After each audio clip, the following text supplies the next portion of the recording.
that the elders that rule well be counted worthy of double honor, especially they who labor in the word and doctrine.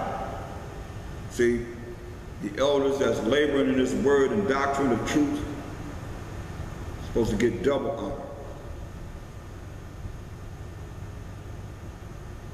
But you know, people look at it like, well, we are the same. Everybody the same. Then you ask them how it feel to be an elder. They can't tell you because they ain't over them. That's just real talk. If you don't know how it feels to be over 50, you can't talk about that, can you? The elder started at 50.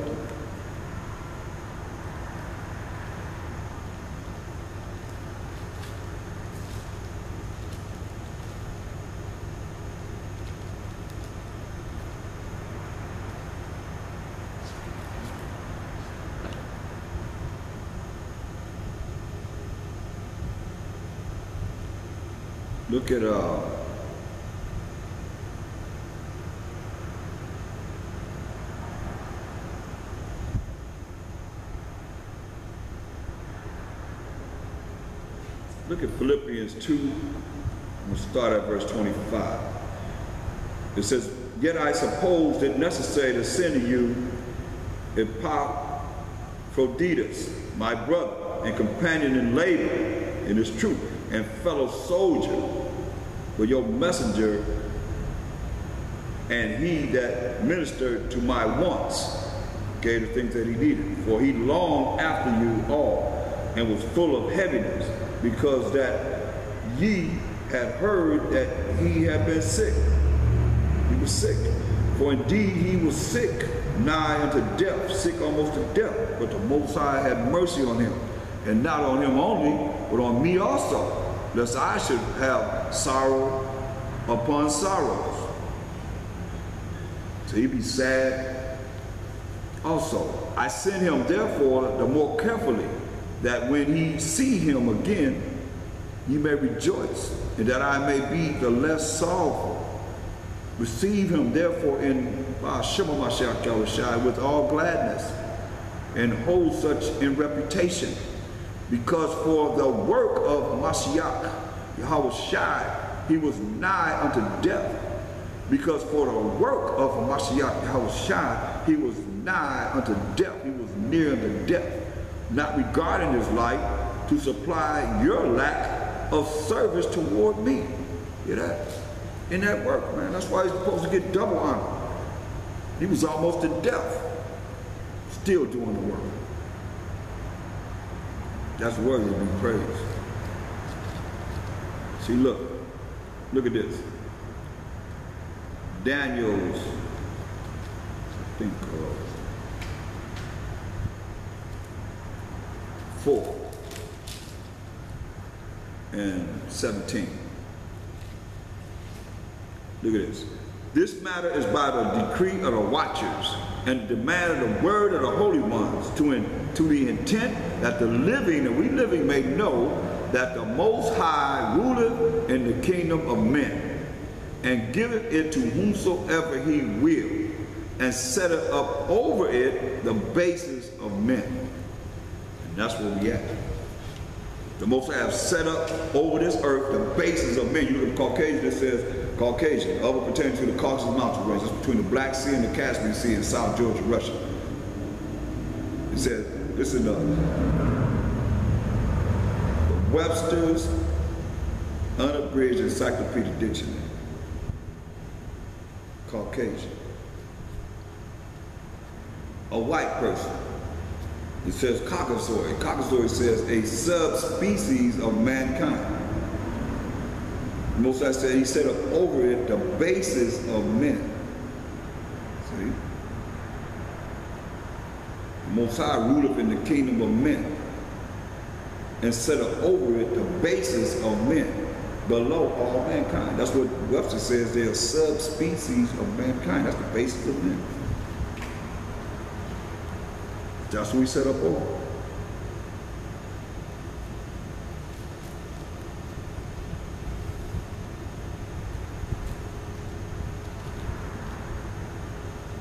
And how at this time, is he doing it? Look at Luke, 4th chapter. Let's see what Shaitan told Mashiach Yahushua, the Son of the Most High.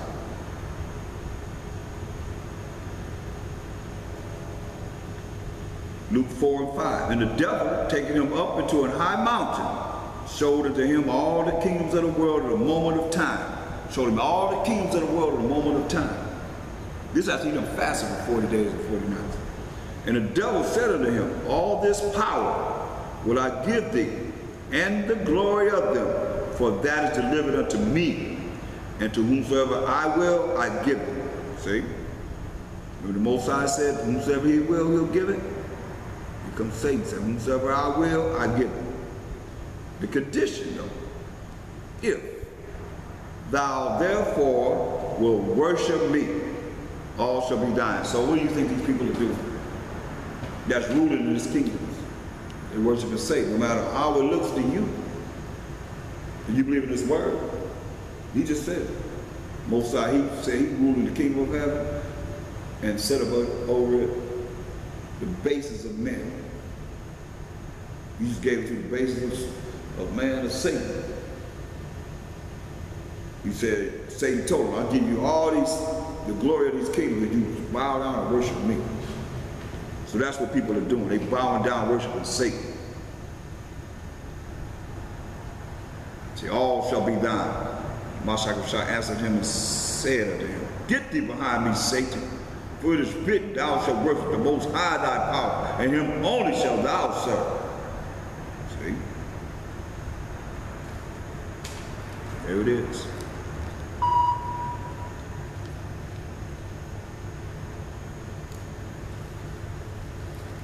Look at Deuteronomy 10 and 20. He gave him the law. He went straight to the law. Deuteronomy 10 and 20. For people to say that we're not under the law, this is what he gave him. Deuteronomy 10 and 20. Thou shalt fear the Most High thy power, him shalt thou serve, and to him shalt thou cleave and swear by his name. See? Only the Most High. No matter what entity coming, we're going to serve the Most High power. We can't go wrong with the power of Abraham, Isaac, and Jacob. Point blank, no and ifs or buts about it. Just deal with him. Deuteronomy 8 and 3.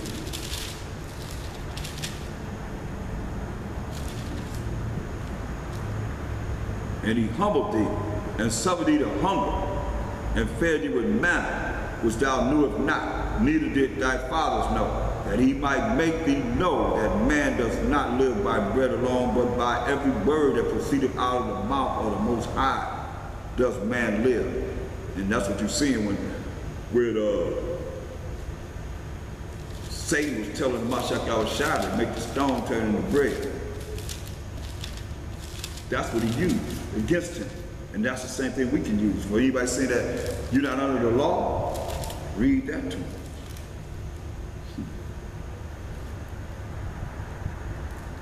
Look at Luke, just to get right to the point, Luke 4 and 3. And the devil said unto him, if thou be the Son of the Most High, command this stone that it be made bread.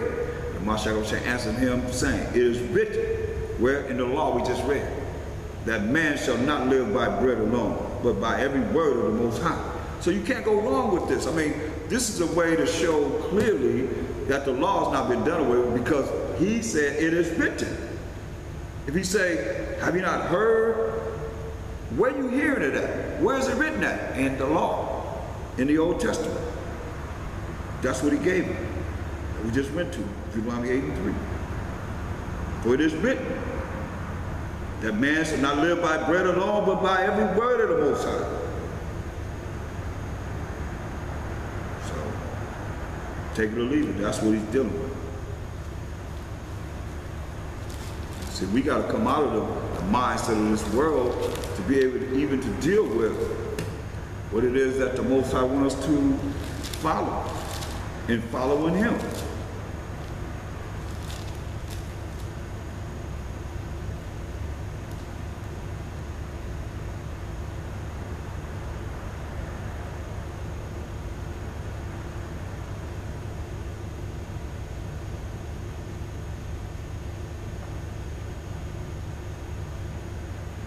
Look at Revelation 13. Revelation 13th chapter.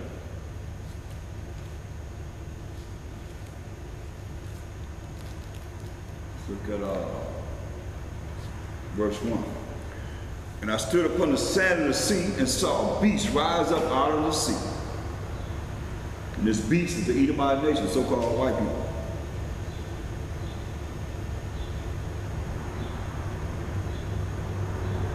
Having 7 heads and 10 horns, and upon his horns 10 crowns, and upon his heads the name of blasphemy. The sea represents the nations. Came up out of the sea amongst the nations. Look at Revelation 17. Let's give you an idea. 17 and 15. And he said unto me, the waters which thou sawest, where the horse sitteth, are peoples and multitudes and nations and tongues. So that's why it says it's not always, you know, this coming out of the sea or certain things that's being said. Is you get the understanding through the precepts when you understand, like this sea is talking about nation. Look at Daniel 7 and 3. And the 4 great beasts came up from the sea, diverse one from another, right? 4 great beasts came up from the sea, diverse one from another. Look at verse 17. These great beasts, which are 4 kings, which shall arise out of the earth. You see? 4 kings, which shall arise out of the earth. He calling them beasts, so this beast representing men. And upon his heads the name of blasphemy. See? And the beast which I saw was like unto a leopard, and his feet were as the feet of a bear, and his mouth as the mouth of a lion. And the dragon gave him his power and his seat and great authority. See? Them 7 heads are the 7 leading empires of the Edomite nation. Like the head of a corporation. The Greeks, the Romans, the Spanish, the French, the Germans, the Russians, the British, as they came into consecutive order as such. And then the 10 horns are the EEC, or the European Common Community. Or the European EC, they call them the European Community. And all these kingdoms promote filth, wickedness, homosexuality, lesbian, lies, murderers, cheating, deceit. But who gave him the power? And the dragon gave him his power and his seat and great authority. How is that? How is this? Who is this dragon? I told you in the previous chapter, Romans 12 and 3. And there appeared another wonder in heaven. And behold, a great red dragon, so give the color of the dragon is red. A red dragon having 7 heads and 10 horns. Same thing we're reading here. In Revelation 13, having 7 heads and 10 horns. And 7 crowns upon his head. That's the leading power, superpower of the Edomite nation. The Greeks, the Spanish, the Germans, the French, the Germans, the Russians, the British. The Greeks, the Spanish, Greeks, the Romans, the Spanish, the French. The Germans, the Russians, the British. The Greeks, the Romans, the Spanish, the French, the Germans, the Russians, the British. And that's consecutive order. So this dragon is red, and you read in verse 9 of Revelation 12, and the great dragon, which is red, was cast out. That old serpent, so the serpent is red, called the devil. So the dragon is the devil. And Satan, the same devil as we just read about in Luke the 4th chapter. Just called here the serpent, or the dragon, or the devil, or Satan, which deceived the whole world. See? He was cast out into the earth, and his angels were cast out with him. Point blank. It's just the way it is. It's like that. That's the way it is. Can't change it. The Most High said, you want this power, you got to worship. You bow down and worship Satan. Most High dealing with this. That's why Mashiach got to come back and take 1,000 years to show us of the Most High. Then the Most High can be all in all to everyone. You see? That's what it's all about. No more, no less. Look at Psalm 91. This was Satan used against the Mashiach Yahushua. See, the Tempter know the scriptures too. I'm going to show you that. Psalm 91 and 11. For he shall give his angels charge over thee to keep thee in all thy ways. See? Go to Luke, the 4th chapter.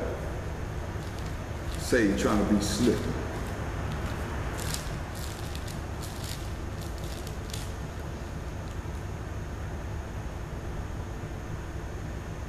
Verse 9.